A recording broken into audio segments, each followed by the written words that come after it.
Pemirsa, kejadian peluru nyasar di perkampungan warga balik lagi terjadi di daerah seberang Ulu 2 Palembang. Sekali ini, peluru tajam nyasar ke salah sikok mobil punya warga yang terparkir di halaman rumah. Akibatnya, mobil warga rusak berat. Ini ditemukan peluru guys, ini pecah. Ini banyak sudah. Sikok peluru tajam ditemukan salah sikok warga di jeru mobil punyanya.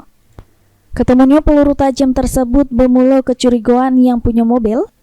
Bingsal jingok kaca belakang mobil tiba-tiba pecah 1000 pas diparkir ke di halaman rumahnya di Jalan Pertahanan 5, Kelurahan 16 Ulu, Kecamatan Seberang Ulu 2 Palembang pada Selasa kemarin tanggal 20 Mei 2025 sekira jam 5 sore.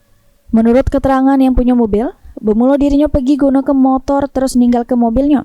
Cuma pas balik ke rumah, yang punya mobil terkejut jingok kondisi kaca belakang mobilnya sudah pecah 1000. Di depan itu, jingok di dashboard itu, koyak apa? Tergores itu dashboard tuh, nyingok ke bawah tuh, yang serongsong itu. Oh, selongsong peluru. Iya, jalan ke aku nih, nari rumah Pak RT, bawa nemu serongsong ini kan, jalan diteleponnya Babinsa, ngecek sini. Kak, di sini ada lapangan tembak. Iya, di sana lapangan tembak. Di mana lapangan tembak? Oh iya. Oh, jaraknya berapa meter dari sini kira-kira? 1 kilo ya.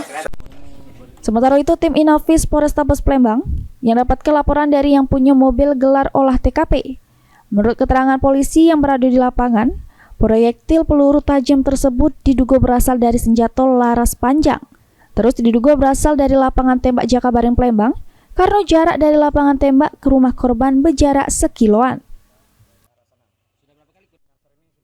TKP memang benar kejadiannya dan tembus dari kaca belakang langsung ke dashboard mobil.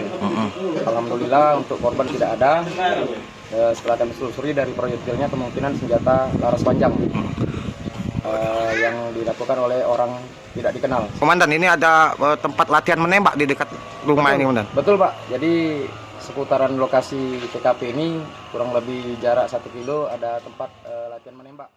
Korban dewek sudah bikin laporan polisi terus sedang didalami pihak kepolisian. Peluru nyasar sudah 2 kali terjadi di hari yang sama, di mana sikap peluru nyasar lainnya terkena disekil kenek mobil pick up ngawak tabung gas. Suryadi, PAL TV.